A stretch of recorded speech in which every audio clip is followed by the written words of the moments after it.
Eh, Halo, kembali lagi bersama Ahmad Torik Suherman di sini. Sekarang saya akan menjawab pertanyaan dari teknikal kompetensi yang ketiga dan dari Kak Tommy. Nah, jadi di teknikal kompetensi ketiga ini mungkin akan ke arahnya sangat teknis ya. Jadi saya kebagian untuk brand kopi Nusantara, yaitu sebuah kedai kopi lokal.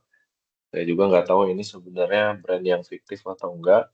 Saya coba cari di Google juga nggak ada. Jadi saya asumsikan kalau ini adalah brand fiktif gitu ya. Nah, tapi yang menarik saya akan menjawab tiga pertanyaan dari teknikal kompetisi ini satu persatu. Nah, jadi yang pertama itu soalnya adalah bagaimana cara membatasi penargetan lokasi di Meta Ads agar iklan hanya muncul untuk orang yang berada di radius 3 km ya. Nah, jadi kalau untuk jawabannya, saya ada tiga, yaitu kita mengganti lokasi defaultnya, terus kedua kita mengganti drop-in-nya sehingga tepat di titik kedai tersebut. Kemudian yang ketiga itu kita kunci dan verifikasi. Jadi advantage audience plus-nya itu yang buat memperluas target audience itu kita uncheck. Nah, gimana bentukannya? Nah, di sini saya sudah punya eh, campaign ya. Nah, saya sudah buat campaign dummy untuk Kopi Nusantara di campaign PD ini. Jadi di sini kita lihat di audiensnya. Di audience kita set, let's say Kopi Kedai Nusantara itu tadi ada di Indonesia kan. Nah, jadi kalau misalnya kita set di Indonesia itu maka jangkauannya terlalu luas. Nah, oleh sebab itu, kalau kita asumsikan si kedai kopi Nusantara ini ada di Lebak Bulus, maka kita set dia PIN-nya ada di Lebak Bulus. Nah, PIN ini kita set include-nya, jadi di sini akan terlihat radiusnya ya. Jadi kalau kita lihat di sini radius dari X ini akan menjangkau 1 miles gitu. Jadi 1 mil ini sama dengan sekitar 1, sekian kilo. Jadi 1,8 miles itu sama dengan kurang lebih 3 kilometer gitu. Nah, coba kita cari dulu. 3 kilometer. Ya, jadi 1,8 betul. Jadi 1,8 miles itu masih di jangkauan 3 kilometer. Sehingga dari radius ini, ads ini akan menargetkan dari audiens-audiens yang ada di sekitaran ini, di Lebak Bulus sejauh 3 kilometer ini. Nah, jadi kalau di sini kan itu ada banyak ya pengaturan untuk audiensnya, untuk lokasi dan audiens. Jadi di sini kita berdasarkan jawabannya kita matikan audiens yang melebarkan target. Jadi di sini kan audiensnya ada include people on WhatsApp whose age is unknown. Nah ini akan melebarkan target audiens kita sehingga akan berpengaruh nanti ke cost-nya.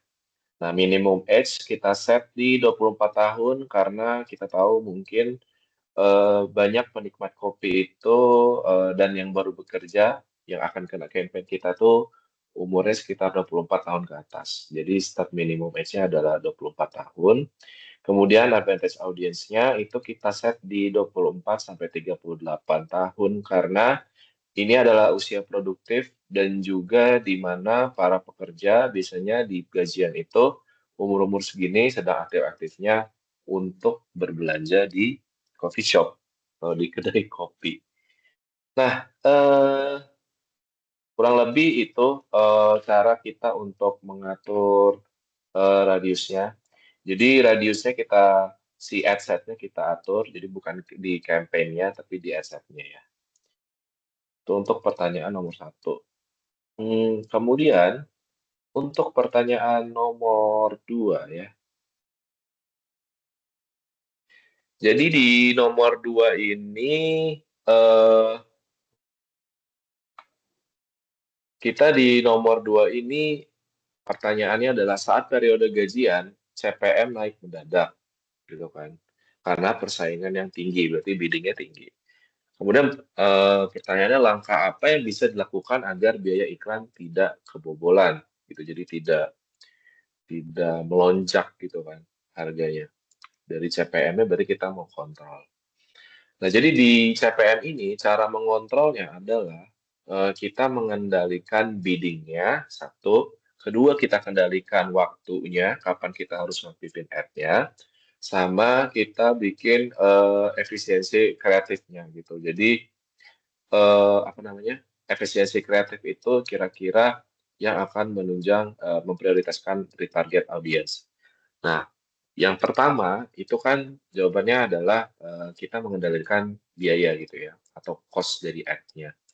Itu yang pertama, itu kita ganti bid strateginya jadi cost per result goal, bukan ke bid atau bid cap. Jadi kalau highest volume biasanya ad kita itu akan sangat agresif sekali untuk mencapai atau nge-reach orang-orang sehingga nanti orang-orang yang ada di sekitaran situ akan masuk ke dalam ads kita dan akan menambah atau membuat ad kita semakin mahal gitu biayanya. Jadi kalau di CPR apa namanya cost per result goal-nya kita set, nanti ads itu akan belajar untuk bagaimana dia nge-stop atau limit sesuai dengan budget yang kita set tadi atau bid cap-nya. Jadi kita misalnya bid cap-nya cuma sampai sanggupnya cuma di sekian rupiah, maka nanti ketika bidding apa namanya ad itu diaktifkan, nanti si ads itu tidak akan melebihi dari bid cap yang sudah kita tentuin tadi budgetnya. Terus yang kedua di biaya itu kita naikin budget eh, bertahap gitu. Nah, jadi seringkali algoritma dari Meta itu kalau misalnya ada kenaikan biaya yang sangat signifikan, lebih dari 20 atau 30%, maka dia itu akan mereset learning gitu. Jadi kalau dia reset learning, otomatis nanti ad kita itu juga belajar lagi dari awal untuk mentargetkan audiensnya. Jadi eh, lebih lama lagi untuk kita nge-reach orang-orang lain gitu. Jadi dia mulai lagi dari awal. Nah, kemudian yang ketiga itu kita ngeset pause kalau misalnya CPA kita cost per ininya udah ngelewatin batas gitu kan.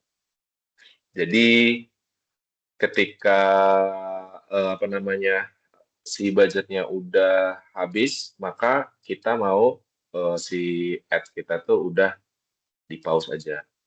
Nah, kemudian di aspek kendali waktu, kita mengumpulkan audiens sebelum hari gajian kurang lebih H-3, waktu si lelang masih murah karena kita tahu banyak kompetitor atau banyak ad-ad lain itu juga apa namanya memasang promo yang sama payday khususnya di hari-hari gajian gitu. Jadi mungkin strategi ini bisa kita pakai untuk mendapatkan nilai bidding yang murah.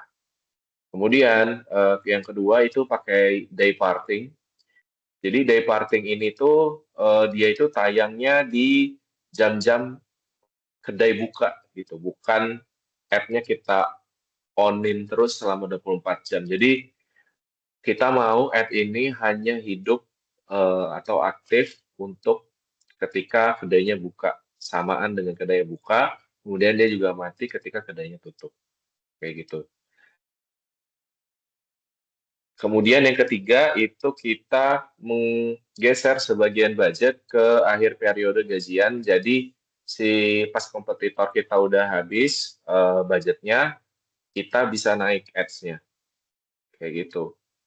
Jadi ketika biasanya kan bidding habis-habisan gitu ya di awal-awal periode gajian, ketika kompetitor kita budgetnya sudah mulai habis, kita bisa yang namanya naik gitu dan akhirnya ads kita bisa tampil ke orang-orang yang kita targetin gitu tanpa kita perlu khawatir harus bersaing dengan kompetitor yang budgetnya gede, budgetnya udah mau habis. Nah, kemudian yang ketiga ini ada kendali efisiensi. Jadi di efisiensi ini kita memprioritaskan atau meretargeting sebenarnya audiens-audiens yang memang loyal sama kita gitu, sama kopi kedai ini yang selalu mengunjungi profilnya, entah dia mau ngelihat promo atau bukan, kemudian dia ngeklik ads kita atau enggak gitu. Jadi dari hasil retargeting ini kita hanya mentargetkan audiens-audiens yang loyal atau memang sering ber-engaging dengan konten kita atau ads kita, sehingga nanti biaya dari per hasilnya tuh jadi lebih murah. Kedua, itu refresh kreatif untuk menaikkan CTR, click-through rate-nya, relevansi menekan biaya efektif. Jadi karena seringkali terjadi yang namanya ad fatigue gitu ya, jadi kreatif kita itu perlu kita perbanyak. Nah, salah satunya itu kita dengan cara merefresh kreatifnya. Sehingga orang itu nggak cepat jenuh ngelihat ad kita yang gitu-gitu aja atau eh, apa ya, nanti makanya winning dari ad set itu harus banyak ketika kita melakukan sebuah campaign. Nah, kemudian konsolidasi aset yang paling berebut audiens, auction overlap. Nah, di sini di konsolidasi aset ini yang misalnya kita berebut audiens, kita harus mengekali supaya nanti audiens-audiens yang overlap dengan beberapa aset kita itu kita harus apa namanya pisahkan gitu. Jadi daripada kita mentargetkan audiens yang sama gitu kan, kita apa namanya mending mentargetkan memang audiens-audiens yang memang belum gitu. Jadi kita nggak berebut audiens dari aset-aset yang udah kita buat. Jadi kita menyeluruh sehingga audiens itu kenanya kena ya secara menyeluruh gitu, nggak yang overlap sehingga aset kita itu ngebuang duit dua kali gitu. Nah, untuk di bagian sini itu di saya demokan ya. Nah, kita kembali di sini deh, di campaign ya. Di level campaign, misalnya let's say saya mau masang daily budget 50.000 gitu kan. Tadi kan yang pertama itu kan kita mau efisiensi biaya. Di budget 50.000 ini, dan kita kan mau biddingnya tadi apa? Kita mau, karena kita mengendalikan biaya, di bidding ini kita batasin campaign bid strateginya. Jadi bukan lagi jadi highest volume, tapi kita memilih menjadi cost per result goal atau bid cap. Nah, kita let's say kita mau cost per result goal. Atau ini deh, ya, bid cap. Nah, bid cap ini ada ini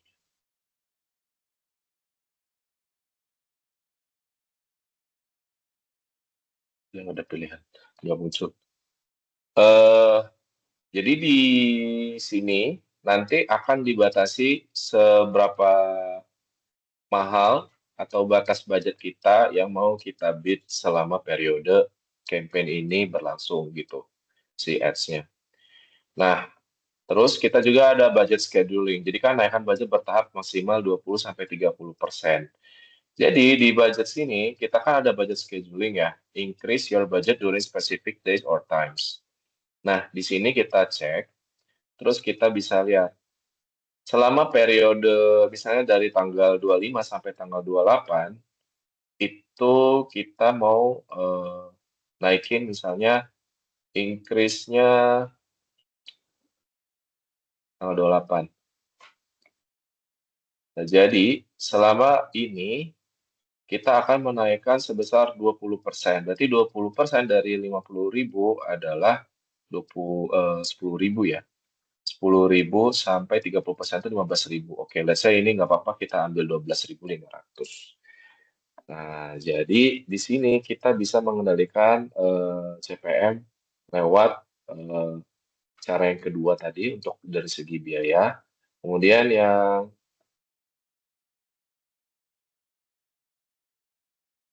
CPA di sini nggak ada pilihan. Oke. Oh, di sini. Di sini ada bit cap. Oh ya, di sini tadi menyambung yang tadi kan kita mau menyasar ke awareness ya. Kayak saya di sini pakainya awareness karena saya pengen maksudnya audiens-audiens yang baru dan juga ada di sekitaran itu bisa tahu dan bisa membuka profil kita gitu. Jadi ada traffic yang masuk juga di profil kita ketika ads itu muncul di sosial media mereka gitu kan. Jadi di sini kita performance goal-nya mau apa? Kita kan pengen banyak orang ya yang datang misalnya let's say mau belanja di kita. Berarti yang harus kita banyakin tuh reach-nya. Jadi kalau reach-nya banyak berarti unique orang yang akun yang kena ads kita tuh unik gitu. Kalau impression tuh orang bisa satu kali bisa dapat 2 ads. Makanya mending kita reach-nya yang kita banyakin. That's nah tadi bid cap-nya.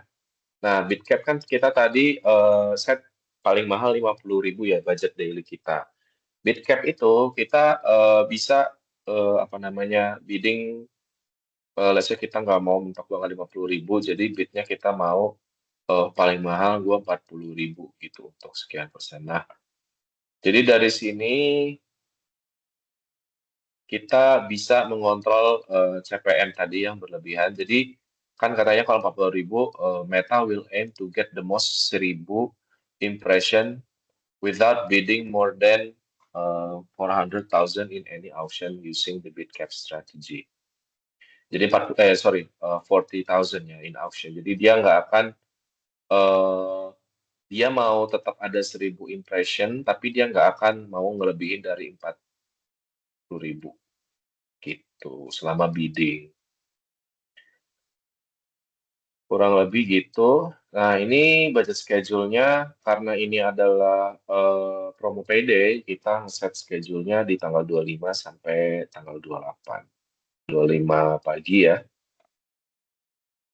Nah, kemudian di sini kita bisa melihat bahwa di kendali waktu itu kita bisa mengumpulkan audiens gitu. Jadi kalau misalnya di bagian waktu itu kita bisa ngeset si campaign ini misalnya kita set dulu, berarti kan tanggal 3 hari ya, H-3. Nah, H-3 itu let's say kita tanggal 23 sampai tanggal 25 itu kita mau si ad ini dapetin apa namanya eh, audiens gitu. Nah, jadi kita set dulu dari si schedule-nya ini bahwa si campaign ini akan aktif selama tanggal 23 sampai 25. Nanti dari situ kita bisa retargeting audience dengan menggunakan ini, lookalike audience. Jadi nanti, sorry, custom audience. Jadi nanti dari custom audience ini kita retargeting audience yang pernah berinteraksi selama dengan ads kita selama periode H-3 sampai tanggal 25 itu. Jadi tanggal 23 Agustus sampai tanggal 25 itu dia akan mengumpulkan audiens, kemudian nanti kita retargeting dengan menggunakan custom audience tadi. Seperti itu. Nah, kalau day parting, kita tinggal atur waktunya aja nih. Kalau day parting, let's say kita mau tanggal 25 kan tadi ya. Nah, kedai itu kan biasanya bukanya dari jam 8 sampai jam, ya let's say jam 9 pagi sampai jam 9 malam. Nah, berarti kita day partingnya dari jam 9 AM, tanggal 25 9 AM, sampai tanggal 25 jam 9 PM. Nah, ini namanya day parting. Oke. Nah, terakhir itu geser sebagian budget ke akhir periode gajian saat kompetitor sudah habis budget. Nah, ini kalau ngomongin budget lagi, berarti kita kembali ke sini, ke budget sini. Nanti di hari terakhir, itu kita akan setting budgetnya lebih dari 50.000, let's say kalau kita memang mau menjor-joran di hari terakhir ketika kompetitor udah habis. Nanti kita setting di sini jadi 100.000. Nah, ini akan uh, nge-reach orang-orang yang ada di sekitar situ dengan budget yang sangat maksimal. Mahal sih, 100.000. Itu untuk jawaban nomor 2. Oh, kendali efisiensi. Oke. Kemudian untuk soal nomor 3, ini the easiest one ya, karena ini terkait dengan kreatif. Jadi, since ini adalah brand kopi yang fiktif, I assume, jadi saya akan membuat dua konsep ide iklan penawaran diskon promo gajian yang mendorong pembeli langsung datang ke kedai kopi, yaitu Kopi Nusantara ini. Nah, di Kopi Nusantara ini, eh saya akan bahas ya kalau di kesan kreatif. Ada dua yang saya bikin. Itu yang pertama, traktir gajian buy one get one. Nah, di mana biasanya kita itu sangat tergiur dan sangat punya FOMO atau urgensi untuk mendapatkan barang gratis satu. Soalnya maksudnya beli kopi satu, gratis satu, siapa yang nggak mau gitu kan. Jadi dengan membeli satu gratis satu selama periode gajian tanggal 25 sampai tanggal 28 Agustus ini, kita akan apa, memasukkan ad kreatif ini ke dalam campaign kita tadi ya, memasukkan campaign kita apa ad kreatif ini di ad kreatif ini ke campaign kita di sini. Nah, di sini ad name-nya Kopi Nusantara ya. Jadi ad-nya akan tampil di feed Instagram dan di Facebook medianya. Nah, ini ad ini akan apa ya? Nanti kreatif ini kan single image post 96 barista menyerahkan dua cup ya, maksudnya ini kreatifnya ya. Kemudian CTA-nya call to action-nya adalah kita berikan dia posisi kita itu which is misalnya kalau di sini kan tadi saya kan nge-setnya di Lebak Bulus, kalau di sini di Senayan ya. Di sini kita direction jadi ada peta mapnya di mana nanti dari peta map itu dia bisa tahu lokasi kedai kita. Nanti kalau misalnya karena radiusnya 3 kilometer kan tuh masih hitungannya dekat ya. Jadi orang bisa berduyun-duyun lah datang ke kedai kita untuk mendapatkan promo buy one get one dengan cara menunjukkan ad ini, si ad kreatif ini, iklannya ke barista kita atau kasir kita. Jadi bisa langsung di redeem dan dapat deh satu kopi gratis. Seperti itu. Kemudian Kalau saya sendiri ya dapat iklan kayak gini, jujur agak tergerak sih untuk apalagi deket gitu untuk datang gitu. Kemudian ini eh, ads yang kedua ya, ads yang kreatif yang kedua, ini konsepnya. Jadi di konsep di sini adalah happy hour, di mana happy hour ini akan memberikan diskon sehingga harga kopi kedua itu harganya kita cuma bayar Rp5.000 aja dari pembelian yang pertama. Nah, di jam happy hour ini atau happy hour ini akan kita start, kita set jam 15 sampai jam 18, di mana jam-jam ini adalah biasanya jam-jam pulang orang. Jadi biasanya kalau orang pulang, biasanya dia nongkrong ke coffee shop. Nah ini nanti bisa kita atur ads-nya, kita aktifkan sebelum dari jam ini dan kita naikkan bidding-nya di jam-jam segini. Kayak gitu. Nah, ini selama periode gajian. Jadi kita kasih dia urgensi jam, bukan cuma diskon. Karena kalau orang diskon dan ada hari orang bisa nunda-nunda gitu kan. Tapi kalau misalnya kita kasih dia urgensi jam, niscaya orang-orang tuh biasanya jadi kayak ada rasa yang anxious gitu kalau misalnya nanti dia akan kehilangan promo sangat berharga. Apalagi misalnya kopi Nusantara ini adalah kopi yang sangat enak gitu kan. Kopi favorit dia, harganya cuma goceng, kapan lagi.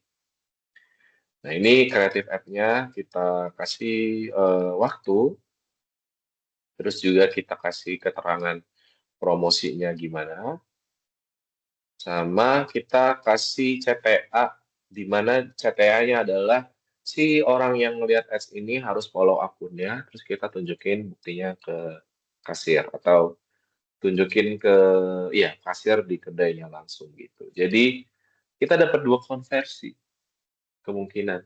Satu dapat follower, kedua kita dapat yang namanya apa itu? Sales dari penjualan kopi. Seperti itu. Nah, ini adalah ads yang saya buat ya. Di ads ini saya masukkan ad kreatifnya juga untuk gajian.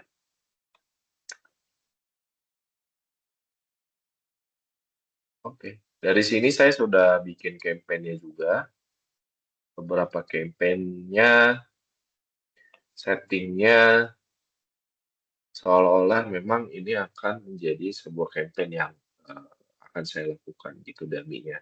Ini saya lakukan, saya buat untuk memperagakan jawaban-jawaban yang saya eh, berikan di slide tadi sehingga akan menjadi bukti dari mentor saya bahwa saya memang benar-benar bisa mempraktekkan meta ads gitu, membuat settingannya untuk sebuah campaign dan ad kreatif. Kurang lebih seperti itu jawaban dari saya untuk teknikal kompetensi yang ketiga ini. Terima kasih atas perhatiannya dan terima kasih juga atas ilmu-ilmu yang diberikan oleh Kak Tommy untuk digital marketingnya. Sampai jumpa.